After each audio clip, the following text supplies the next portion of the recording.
Jesse Jones. This is a part of our Black History Month celebration that we are bringing to you from the South Orange Public Library. My name is Keisha Miller. I'm the Teen Librarian and Volunteer Coordinator here at SOPL. Please forgive the background noise. We're multitasking as we have had to learn how to do in this time that we're all doing things virtually. So you may hear some background noise as long as my camera's on. My mic is on. Speaking of which, I'm going to ask that the participants keep their mics muted so that we can give our full attention to Chef Jesse Jones, who is joining us today and making up really good food that also we can share the recipe with you all afterwards. So let me just formally introduce our guest today, Jesse Jones, who's a native of Newark, New Jersey. He is a renowned chef and author of his book, which I'll share with you all in just a moment. He takes his culinary cuisine takes a spin on modern Southern cuisine. His culinary DNA was developed during his childhood summers in North Carolina, where his grandmother's cast iron stove was the source of many, many memorable experiences. And so today he's joining us to share his influences that he has brought from his past and through his present, through this wonderful, wonderful dish he's prepared for us and that you will have the option of sharing in as well. So, Chef Jesse Jones, welcome, and thank you for being a part of this presentation, which is brought to us by the Friends of the South Orange Public Library. I'm going to go ahead and mute myself, and you can take it away. Yeah, are you ready for Chef Jesse?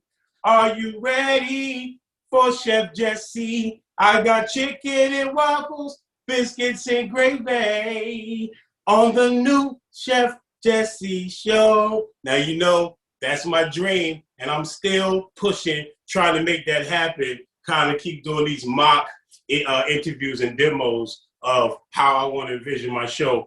Welcome, everybody. Thanks for joining. The only thing, and I want to say happy Black History Month.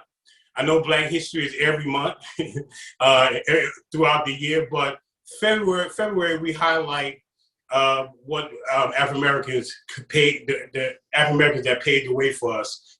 With me, with great chefs that trained in France, and I was so inspired. And just you know, day-to-day modern Black folks that make a difference.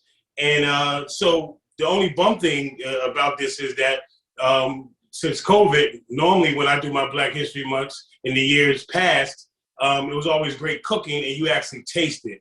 And that's the problem. Like, I'm cooking and I'm like, oh, I want people to taste it and get the feedback, because since a little boy with my grandmother, my mother, to see them cook and then you taste it, to me, that was a reward. So I'm working hard. I'm in the kitchen. I'm slaving.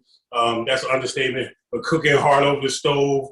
But then when you taste the food, that's my gratitude. That's what makes me, that's the satisfaction I get, to see the look on your face and your feedback. So I miss that. But you know what? Sooner or later, this COVID's gonna be over, and I'm gonna be back to cooking up close and personal with you. So today, I want to also say Happy Lent. Yesterday, last year when I was in New Orleans, I'm sorry, what am I talking about? 2018, when I was in New Orleans, it was insane. And when I went down there and cooked, everybody was like, wow, are you from New Orleans? I'm like, no, but it's been a passion, a dream of mine to come to visit here, because I was afraid to fly, to visit here. And I made it. So yesterday was Fat Tuesday, and they probably, COVID, they had to be at home, but normally it's a big parade, it's crazy. And so the day is Lent. And you would know, no meat and no, obviously maybe no fish. You may have fish, but vegetables. So this is a vegetable jambalaya that I've done for you. And it's just simple, because I didn't want to make the dish too hard, but a jambalaya is great, whether you do it with meat or vegetables. So here, the standard jambalaya, is the Holy Trinity, which is onions, celery, and green peppers. And I have a mixture of the peppers, which are great. They're a little sweeter. And that's the foundation. And what's acting as my meat is just some good old squash, zucchini, and yellow squash. I went ahead to already kind of cook my rice, because it's going to take a time, and we don't have enough time on the Zoom. But I'm still going to go over with it the way the recipe is. With the rice being already ready, I'll be able to put it together fast. So first, I want to start with a little bit of grapeseed oil. Make sure you got a hot pan. I'm going to tilt the pot so you can see, because I know it's kind of hard. Make sure that pet peeve, just make sure you got a hot pot. Not too hot. You don't want to scorch your vegetables. I'm going to start with my onions. Now, I went ahead and sauteed these up a little bit just so I can speed it right along, because it's going to take about 20 minutes standard for the rice to cook once you get everything together. So I wanted to speed it up. So I'm going to add my onions.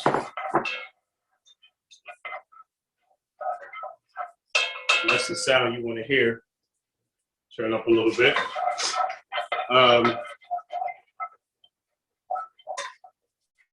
Get them going. Like I said, I had these pre-cooked already, so it's not going to take as long as the recipe would say for starting this first foundation of love. You know what I mean? Because it's all about building that foundation of love and that flavor. That's what I'm about. As a young kid, I used to watch my mom and them cook, and then when I went to culinary school, and then just going down there and watching my mother cook, I noticed that a lot of their things were delicious, but it was like when they say a one pot, it was literally everything in the pot and just cooking, and then they cook it down to get that flavor. But at some point, some of the vegetables are a little mushy, some things are unrecognizable. You're like, okay, it looks, it tastes good, but what is it? So this way, when my French techniques, I learned the principles of building layers of flavor and layers of love. Southern do the same way, but back in the day, like I said, it was one pot, and they would build a lot of bouillon cubes and things like that with high sodium. So I get into vegetable stocks and chicken bones and things like that from my French technique and start to build these layers. So now that that's going, I'm gonna put my celery in there.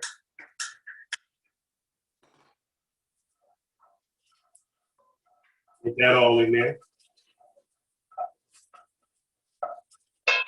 Get down a little bit. You don't want to too much, because this way you want to really sweat this at this point. Again, pulling out the sweetness of the vegetables and the onions and the celery. Now I'm gonna add the pepper, which will complete my holy trinity, and that's the foundation of love for New Orleans. Every culture has a foundation. Their first layer, whether it's Spanish, they do sofrita. French, they have a mirepoix. Haitian cooking, they have an epice.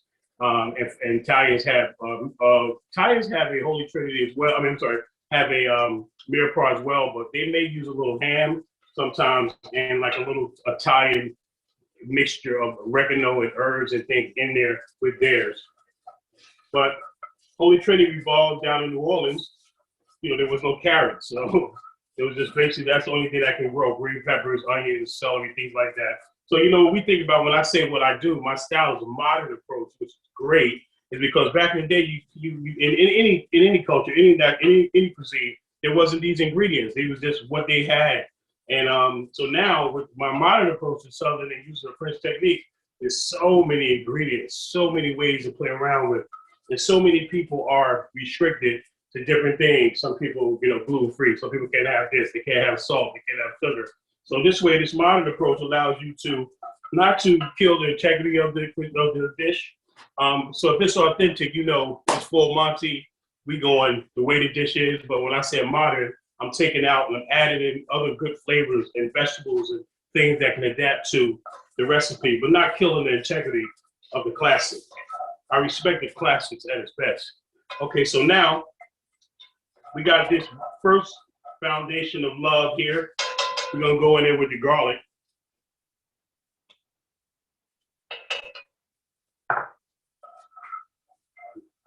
And let me just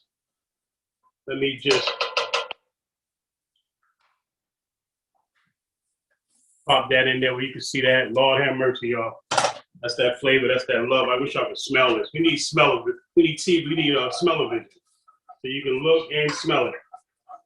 Okay, so now that garlic's in there, permeating, getting all flavorful. It's my second layer of love. Now I'm going here with my essence. You'll find my essence in, it's on the recipe, but I have the essence in my cookbook as well. I want to shout out my co-author, Linda Eckhart, for making that cookbook happen. It wasn't going to happen without her. She's awesome. cookbook author herself, 30 books. I think I'm probably only going to do one because it's so tough. So now I got my foundation there. Now, if you like a lot of heat, you can put your peppers in here. You can put jalapenos, whatever. But in this recipe, in my spice blend, you have cayenne, white pepper, black pepper. So it got some heat. So, and you add, you can put that in liberally or less because, if you like it hot, add more. And if you like it hot, then, when it's done, add some more heat to it. I don't like to blend too much hot. I like to add at the end. This way you still can taste the food. When I was in New Orleans, some places I sampled, some was hot. It was like, wow. And I don't want to kill my palate like that. So now, at this point, we're gonna add the squash. Okay, and we're gonna saute that a little bit. Again, working this pot, getting that flavor. Now, and I'll get to tell y'all, it's a little bit left. I'll add, this is a small dice that I put in. And the reason why it's gonna go for 20 minutes and I dice them small, you can dice them a little bigger if you want a little bit more texture. I like for it to be a little soft, not really mushy, but a little soft. If you want a little more bite to it, cut them big. I like it be uniform. It looks nice. Okay, so now I just want to put this on to get some steam and get some cooking. While that's doing that, Black History, I think since 2011, I've been doing all demos at the library, Maplewood, South Orange. This is my second, I think, which is great. But all over, really, Hackensack, Cedar Grove. And each time I did it, I had a message. And the message was paving the way. This particular year has been tough. It's been trying times. So what I've been doing is bridging cultures, African cuisine, Southern cuisine. We all are one, where some may think everybody's divided, but we are one. And it's nothing wrong with getting into learning each other's culture of food. And food brings family together, brings people together through the Civil Rights Wars, to just slavery.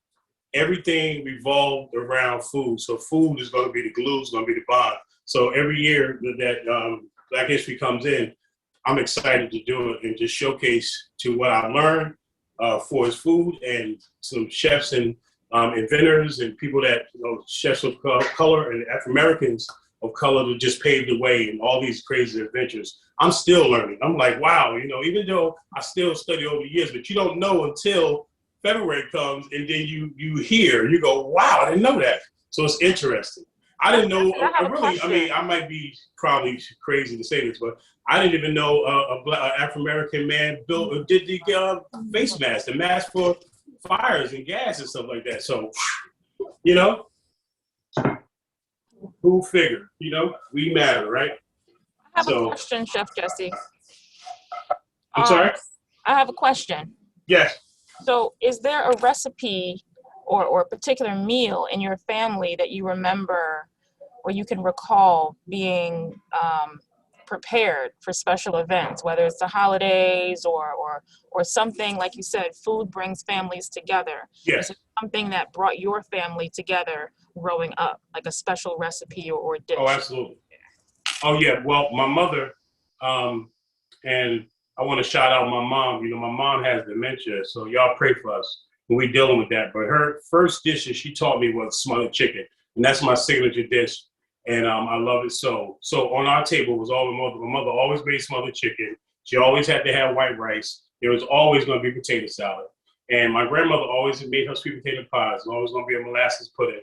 And those biscuits that she made, although I captured the biscuits, though, the ones I make now kind of taste like my grandmother's. They're thin and fluffy. So she made her biscuits. And so those are signature things. And, we should, and I think, and I'm not saying people probably still do, we should get back to that things that you grew up with that sustain you. So, on our table, and look, and they were signatures. So if it wasn't my aunt's potato salad, nobody's eating it, you know, and everything gets, you know, when you come through the door, who made the yams? You know, Minnie Mae, who made the potato salad? Ella Mae. So, you know, we all had, you know, that's one thing that I take pride in. When I go down south and I cook, they let me cook, because the women down south don't really let you just get in there and cook, especially a man. So I earned that right. So out of all the great chefs that I work for, just them giving me paying homage to them and them appreciate what I do, it means everything to me, because I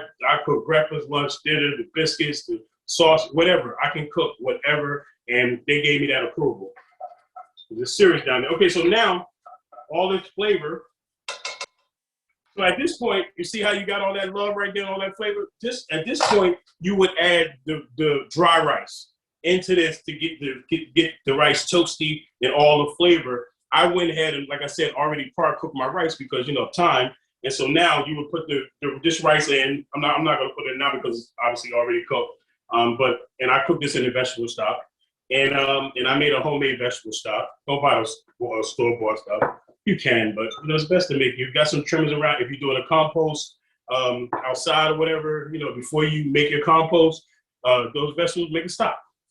And you can freeze it or whatever, but nothing like a fresh stock. And I had sponsors back in the day, and we used the bought stock, and it's great, but they were sponsoring it. But when it comes to flavor and texture, you know, the homemade is much better. You can adjust it. So anyway. Now, I'm going to go ahead and add my diced tomatoes. And there's some juice in there because my rice is already ready. So now what you will be doing when you look at the recipe is once you add the rice, you let it get toasted a couple of minutes and flavor, then you would add your 4 cups of, if you're doing 2 cups of rice, you would add your 4 cups of vegetable stock in there. Or if you want to cheat and do meat, you be putting your meat stocks or whatever, your chicken or whatever you want to put in there. So now, show you how that. So that's how that's looking. So now I'm gonna crank this up, add a little bit of stock.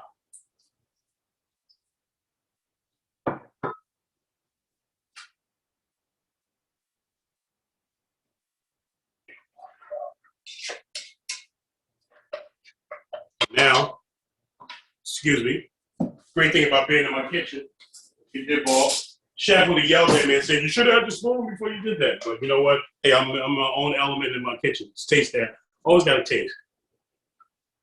A little bit more. Just a bump. Now I'm gonna add the rice.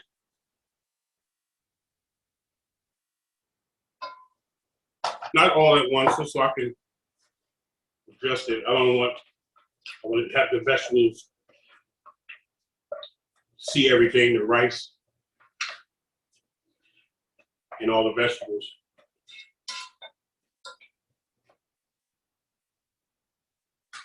It's looking good. A little bit more. Okay. And the great thing about African American cuisine and Black history, I tell this story and people always say, "Oh wow, just what the Black chefs and African American chefs brought to the table of culinary and cuisine," and that's one of the reasons why I like to pop on Black History Month and just showcase what I can do and my talents. I'm a trained chef. I worked under super chefs, master chefs. So many great people in my life, but they never recognized me. I never got there. I felt like it just do. So I walked around with the chip on my shoulder. I really did, because I felt like, man, I'm working hard. What's the difference of the color of my skin? If I'm working hard, if I'm the first one in, the last one to leave, and I'm willing to do anything to be a part of a team, what's the problem? There was always an issue. It was always something. And as I got older, I just realized, like, wow, it's like beating a dead horse. No disrespect to the horse. But it's like, I jumped out on faith, and I never looked back. I had a restaurant in South Orange for 3 years, and it didn't work out, but God is good. I lost everything, house, my wife didn't leave me. But I put everything on the line, and I did it. And so when Linda helped me write the book, I talk about Power My Life in 40 Feasts. POW means, for me, passion, opportunity, and work. I have worked extremely hard in this business, very hard. I've been passionate for a very long time. There was only one thing I jumped the gun with a lot of opportunities. I felt like with all this knowledge, I got to rush my opportunity. But I have a different leaf now. And that's why I say, pow, dream big and never give up. I just wait for my opportunity. Today, I'm having an opportunity to talk to you guys, show what I got, show what I got to do. This is my opportunity to showcase. Fortunately, COVID went home.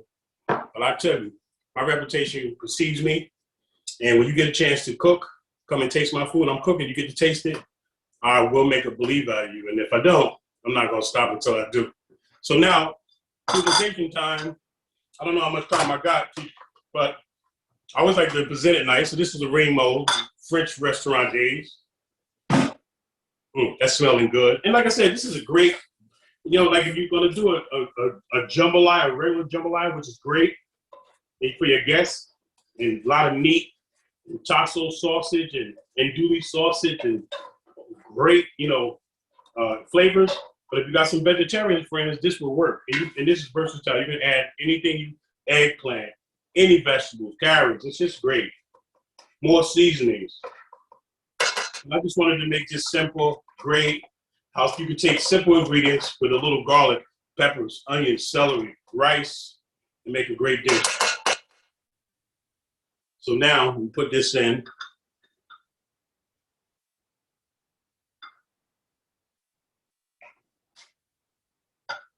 And of course, you could just put it in a bowl at home. But me, I gotta be fancy. I got a reputation. People wait for me to slip. I can't. I can't do it. Okay, so now, pack that down a little bit more. Obviously, so it don't fall.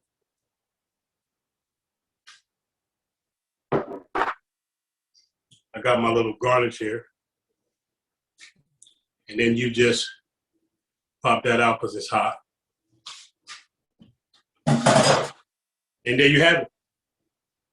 Chef Jesse Jones, vegetable jambalaya, pow, passion, opportunity, and work. You never outwork me.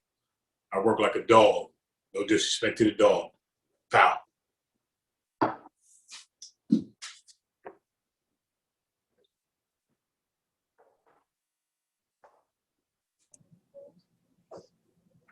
Pow. Any questions? That is okay with me. Wow. Great. You use grapeseed oil. Why grapeseed oil? Is that? You know what? I love grapeseed oil because it's a neutral oil. It's nice and fruity. And the restaurant I used to work, the chef that I work for, he used grapeseed oil and olive oil. And I fell in love with it, just using it. It's good for fish. I was on the hardest station ever in the French restaurant that I work. I'll tell you, it was hard. And we use a lot of neutral oil like that, grapeseed oil with a lot of fish. I did a lot of salmon, scallops, so it works really. If you're looking like summertime's coming, spring's coming, it's a light oil. Sometimes olive oil can be a little heavy, especially extra virgin olive oil. So I'm into sapphire oil, sunflower oil, and grapeseed oil. I'll always use that. So get in and play around with it. It's great, So it's a preference of cooking. After a while, you have your favorite oil. Like I said, you can sear. It's a high smoke point, so you can sear. Because olive oil, you can't really sear too much. It's going to get tacky. Right. So the grapeseed oil will work. Thank you. I have a question for you. And certainly those of you who are attending, if you have questions, feel free to ask. How many servings does this recipe call for? You can have this probably like 8. Okay. Probably 8 good 8 servings. Okay. All right. It looks really good. I mean, if you want to come to SOPL, drop some off. No, I'm kidding. Really, really good. Yeah. It's delicious. I'm actually going to try this myself, especially with the snowstorm that is coming. This will be a really good meal to try, and it's good comfort food. Oh, no, absolutely. And, I know everybody's about to retire to the snow, but, we just have to keep on pushing. And it's really quick to make. I mean, it's really prep. Yeah, very quick. The only thing would be the vegetable stock. Only thing would be, if you make your vegetables, you make your own vegetable stock. That's only the hard thing, really, cutting up your vegetables. And then if you're adding any other vegetables, but it is great. You can do it all different ways. Like the way I did, you could do it the technique like cooking your rice if you want. But it's great to grill all that flavor up into one big pot, one big dish, and you'll get more flavor with the rice. This is good, but it's gonna be. When you do it from the recipe with the rice raw with everything, you'll have that one note with all the flavor. Here, it's almost like a two note, but it's still in there. It's like the vegetables is cooked in with the tomatoes and all the layers, and then it folded into the rice. So it's still good, but the way the recipe is going to be even more good. Only thing about that, when you do it like the way I did, it's more controllable. Once you do it the way the recipe is really ready, and you serve it, and everybody got to eat. After a while, any casserole, any pot rice dishes like that, once you cook them and they keep continuing to cook, so it's always best to be ready to serve it and eat, and it's great. Any other questions? Yes, one more. And I'm sorry, folks. What are some other recipes in your book that we can look forward to in your cookbook? I have some great ones. Like, I have the oxtails, I have the fried chicken. Spring is coming, so warming up. So we get into ribs. The rib recipe is great. The fried chicken, obviously, I love. I have a southern fried quail in there. There's some great desserts. I have my praline cake in there. I have the lemon pound cake. Summer's coming up. So there's some great recipes to check out. And if you Google Chef Jesse recipes online, some come up that you can do. And I'm working on new recipes. Where can you get the cookbook? I'm sorry? Where can you get the cookbook? You can go on my website. I'm actually featured in another book called The Talks in Black, and it's 101 Black Chefs of the World.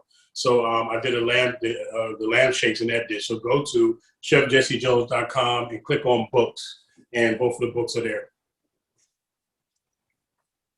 And there's also some other, my bio, some other information, some of the celebrity clients I cook for. We will definitely have the book available here at the library, and when the other book is ready, we'll have that one as well for our library patrons to check out.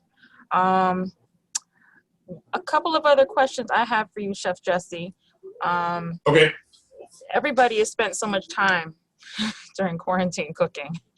Have you perhaps discovered a new recipe or something that you've tried during this time that we've all been working from home or being home? Oh yeah, I definitely. What I've been doing is kind of refortifying some of my old recipes.